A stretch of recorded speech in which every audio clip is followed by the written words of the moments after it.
दोस्तों नमस्कार। जैसा कि हम सब लोग जानते हैं कि पूरा विश्व कोरोना महामारी की चपेट में है। खास तौर पर भारत और मध्य प्रदेश में इसका कहर कुछ ज़्यादा ही है। कोरोना की दूसरी लहर ने आम आदमी और पूरी व्यवस्थाओं को छिन्न-भिन्न कर दिया है। दवाइयों की कमी है, अस्पतालों में बेडों की उपलब्धता ना के बराबर है। ऐसी स्थिति में हमें खबरें मिल रही हैं कि कोरोना की तीसरी लहर और भी ज़्यादा खतरनाक होने वाली है और खास तौर पर इसका असर बच्चों के ऊपर ज़्यादा देखा जाएगा, ऐसी संभावनाएं बताई जा रही हैं। आज की हमारी चर्चा का यही विषय है और हमारे साथ हैं मुंबई की हीरानंदानी हॉस्पिटल की डॉक्टर शिल्पा कोठारी, जो कि शिशु रोग विशेषज्ञ हैं, और हम उनके साथ उनसे जानेंगे कि किस तरीके से हम इस तीसरी लहर का सामना करने के लिए तैयार हैं, क्या-क्या बचाव के उपाय करना चाहिए। डॉक्टर शिल्पा नमस्कार। नमस्कार।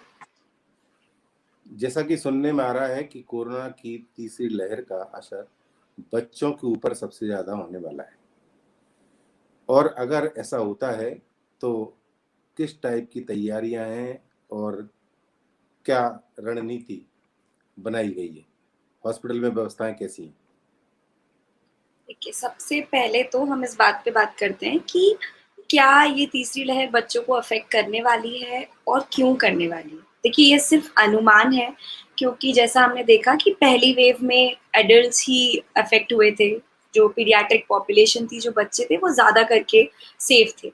लेकिन सेकंड वेव में हम देख रहे हैं कि बच्चे और जो मिडल एज लेस देन 40 वाले एज के लोग हैं, वो बहुत ज़्यादा प्रभावित हो रहे हैं, बहुत अफ़ेक्ट हो रहे हैं। थैंकफुली एक अच्छी चीज़ ये है कि बच्चे काफ़ी हद तक एसिम्प्टोमेटिकली या फिर माइल्ड सिम्पटम्स के साथ इससे रिकवर हो रहे हैं। लेकिन जैसा हम देख रहे हैं कि वायरस जिस स्पीड से म्यूटेशंस चेंज कर रहा है, उसमें बार-बार चेंजेस आ रहे हैं, तो वी एक्सपेक्ट कि जो भी पॉपुलेशन स्पेयर्ड है या अनअफेक्टेड है, उसको अफेक्ट होने के चांसेस ज़्यादा हैं।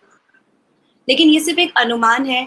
अगर हम एंटीबॉडीज देखें तो आई वुड से कि बच्चों में जो एंटीबॉडी रिस्पॉन्स है आफ्टर अ माइल्ड इन्फेक्शन या फिर just being in contact with the parents, वो बेटर है एज कम्पेयर टू अडल्ट्स।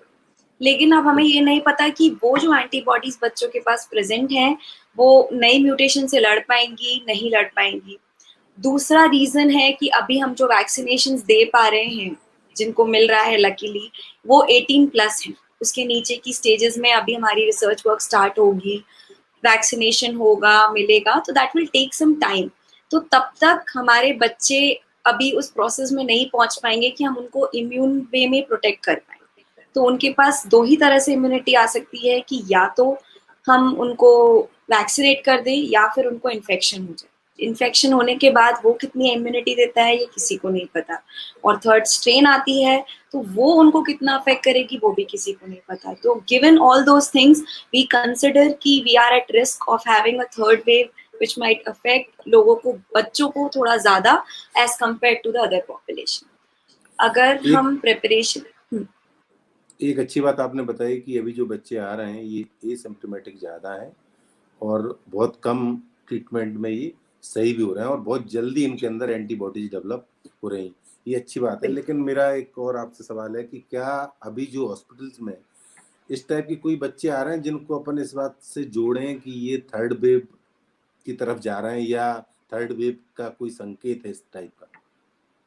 अभी तो ये कह पाना बहुत मुश्किल है। अगर मैं आपको एक एवरेज नंबर बताऊं तो हॉस्पिटल में कोविड के लिए बच्चे एडमिट बहुत ही कम रेट में हो रहे हैं। मतलब अगर आप मानेंगे कि 1000 बच्चे भी हैं तो उनमें से कोई एक आध दो ही होंगे जिनको एडमिशन की जरूरत पड़ रही है, प्रॉपर एडमिशन की। देखिए, कुछ एडमिशन होते लेकिन ये हैं सब कि लोग कोविड के हैं, जहाँ, ये हाँ सब हाँ, कोविड के हैं। कोविड, ये कोविड के पेशेंट्स हैं जिनमें और कोविड इनमें जो के स्ट्रेन आपको सिम्टम्स लग हैं। रहा है, ये स्ट्रेन जो अभी चल रहा था सेकेंड वेव में, वही यही है, वाला है? वही है, वही अभी वही वही वाला है, अभी वही वाला है। हमारे पास कोई अलग स्ट्रेन वाला नहीं आया है। हम्म, दूसरी चीज, सिंस वो क्रिटिकल नहीं हो रहे हैं, हमको उनको बहुत इवेलुएट नहीं करना पड़ रहा है, तो hmm, most of them teleconsultation से ही ठीक हो जाते हैं। ज्यादा से ज्यादा उनको एक आध बार ओपीडी में आना पड़ता है। हम्म। मतलब आई वुड से जितने एडमिशंस हो रहे हैं उनमें भी वो एडमिशंस इसलिए ज्यादा हो रहे हैं कि या तो पेरेंट्स बहुत एप्रिहेंसिव हैं, उन्हें डर लग रहा है कि कुछ हो नहीं जाएगा, या फिर पेरेंट्स बहुत क्रिटिकल हैं और बच्चे भी अब फीवर आ गया है तो फिर वो प्रोफिलैक्टिकली, क्योंकि हम एक्सपेक्ट करें कि शायद कुछ दिक्कत ना आए इसलिए एडमिट हो जाते हैं, but critical Covid patients at least in general hospitals Mumbai में उतने नहीं हैं। कुछ बच्चे जो एडमिट हो रहे हैं वो विद कोमॉर्बिडिटीज हैं, जैसे जो बच्चे जिनको हार्ट डिसीज होते हैं या जिनको क्रोनिक किडनी डिसीज रहता है या फिर सेरेब्रल पाल्सी, न्यूरोमस्कुलर डिसीजेस, ऐसे वाले बच्चों को हॉस्पिटलाइजेशन की रिक्वायरमेंट ज्यादा आ रही है। बट दैट टू अभी अलग कोई स्ट्रेन आया है जो बच्चों को अफेक्ट कर रहा है, मतलब ऐसा नहीं। तो आपका कहना है कि जो पेशेंट अभी ज़्यादा आ रहे हैं उनको उनके पेरेंट्स इसलिए लेके आ रहे हैं कि प्रिवेंशन के तौर पर, या उन्हें कोई दूसरी डिसीज है कोरोना के अलावा, उसके कारण एक मन में डर का भाव भी कहीं ना कहीं हो सकता है। मेरा हाँ, आपसे सवाल ये है कि अगर कोरोना की थर्ड वेव आती है तो महाराष्ट्र सरकार ने या हॉस्पिटल्स में उसके रोग के लिए, उसका सामना करने के लिए कुछ अलग व्यवस्थाएं शुरू की हैं क्या हॉस्पिटल्स में? हाँ, देखिए ऐसा है कि एकदम जनरलाइज्ड वे में कोई इंफॉर्मेशन तो डिस्पैच नहीं हो सकती है कि हाँ हम थर्ड वेव के लिए प्रिपेयर कर रहे हैं या नहीं है, लेकिन in a silent manner I think all the hospitals including our hospital Hiranandani has started preparing for a third wave. जैसे कि अभी हमारे पास एडल्ट पेशेंट्स होते हैं तो हमारा जो आईसीयू है वो सब एडल्ट पेशेंट्स के हिसाब से पूरा इक्विप्ड है, लेकिन पीडियाट्रिक पेशेंट्स में कोविड में हमको कुछ स्पेसिफिक मेडिकेशंस लगती हैं या क्या लगेगा और इक्विपमेंट्स, उन सब के बारे में हम लोगों ने स्टडीज, रिसर्च, ये सब पेपर्स इकट्ठे करने शुरू कर दिए हैं। We are already working on them कि हम कितने क्रिटिकल स्टेज में क्या मेडिसिन दे सकते हैं, कौन कौन से न्यू मेडिसिन अवेलेबल हैं और कौन से आने वाले हैं जिनको हम यूटिलाइज कर पाएंगे अगर हम थर्ड वेव में लैंड करते हैं और वहां पर बच्चे सीवियर केसेस के साथ आते हैं।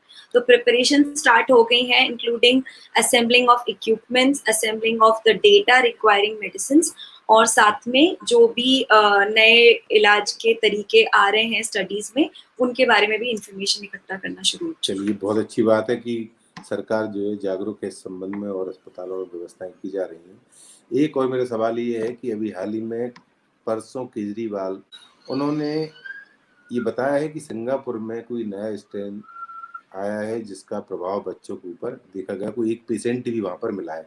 इस बात की उन्होंने खुद ने पुष्टि की है। इस मामले में आपको कुछ जानकारी है क्या?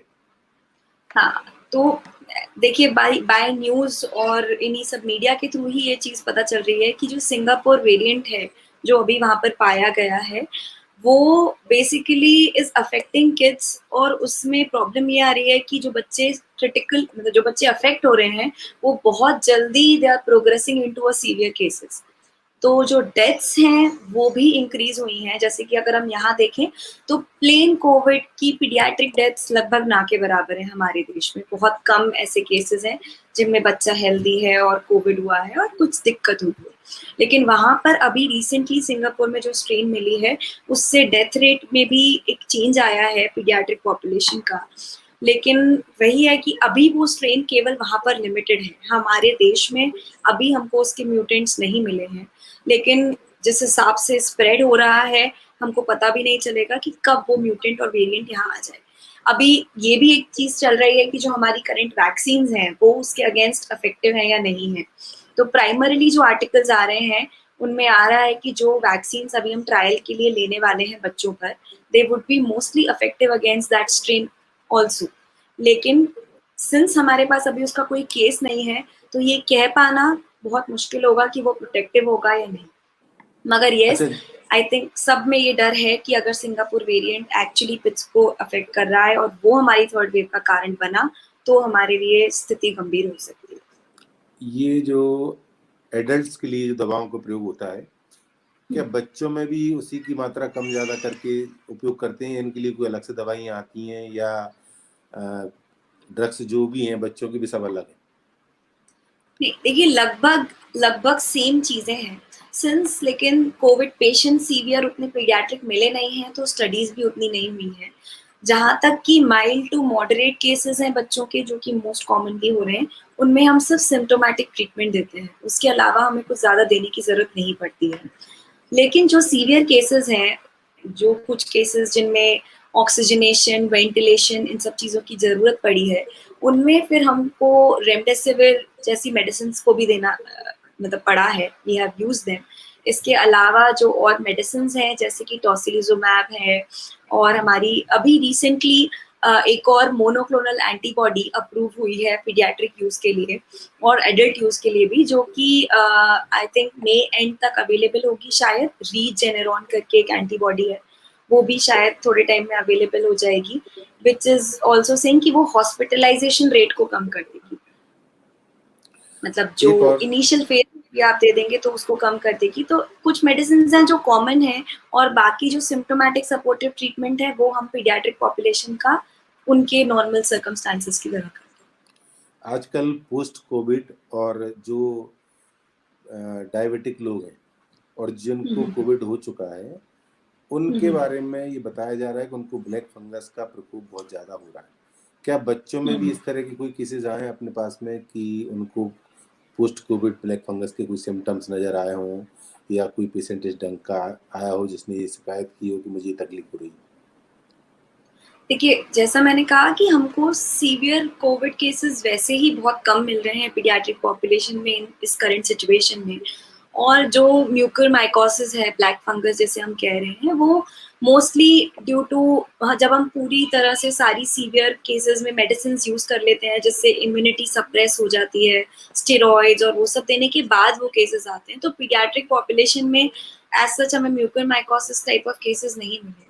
मगर पीडियाट्रिक केसेस में जो एक अलग चीज हमको बहुत कॉमनली देखने को मिल रही है, एंड सभी पीडियाट्रिशियंस को आई थिंक ये एक्सपेक्टेड है कि थर्ड वेव का पैंडेमिक आए ना आए, लेकिन MIS-C which is multi system inflammatory syndrome in children, वो उसके केसेस हमको डेफिनेटली ज्यादा मिलेंगे, क्योंकि अभी हमारे सीवियर माइल्ड वाले जो केसेस हैं पीडियाट्रिक पॉपुलेशन में वो बहुत आ रहे हैं। मतलब हर पीडियाट्रिशियन आई थिंक अपनी OPD में अगर सामने नहीं तो टेली कंसल्टेशन से दिन भर में मेरे ख्याल से 5 से 10 कोविड बच्चे देख रहा हो रफली, जो कि अच्छे नंबर्स में पीडियाट्रिशियंस प्रैक्टिस करते हैं। उनकी टेली कंसल्टेशंस में ज्यादा करके कोविड पेशेंट्स हैं। तो ये बच्चे अभी बहुत जल्दी ठीक हो जाते हैं, रिकवर हो जाते हैं। लेकिन हमको देखने में आया है कि लगभग 1 से 1.5 महीने बाद इन बच्चों में वापस से एक हाई ग्रेड फीवर की स्टार्टिंग होती है, जो कि post Covid 102 post Covid post Covid. जैसे कि अगर बच्चे को आज बुखार आया है कोविड का, पेरेंट्स को भी है, बच्चा शायद 2 से 3 दिन में एब्सोल्युटली ठीक हो जाएगा। पेरेंट्स को भले ही 8-10 दिन तक बुखार आता रहे, बच्चा जल्दी से ठीक हो जाता है। लेकिन फिर आज से 1 या 1.5 महीने बाद बच्चे को फिर से बुखार आता है, और वो बुखार बहुत हाई ग्रेड होता है।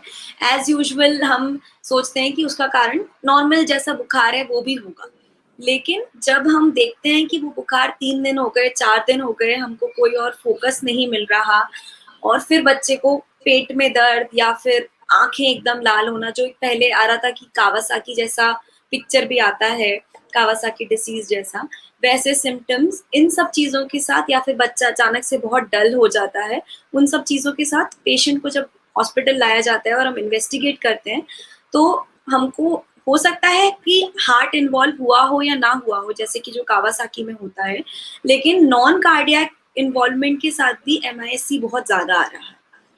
तो फिर उन पेशेंट्स में हमको इंट्रावीनस इम्यूनोग्लोबुलिन्स या फिर स्टेरॉइड का प्रयोग करना पड़ता है।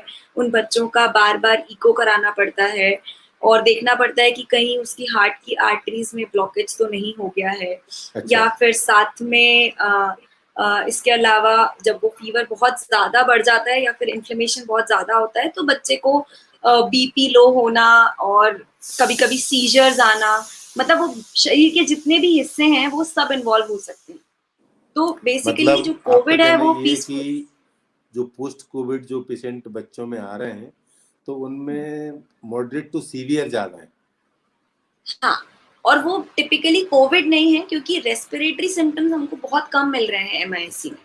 इसमें कुछ उसमें हमको मोर्टेलिटी भी? नॉन रेस्पिरेटरी मोर्टेलिटी है, बहुत हाई नहीं, लेकिन हाँ उसमें आपको मोर्टेलिटी मिल सकती है अगर वो एकदम क्रिटिकल स्टेज में आते हैं।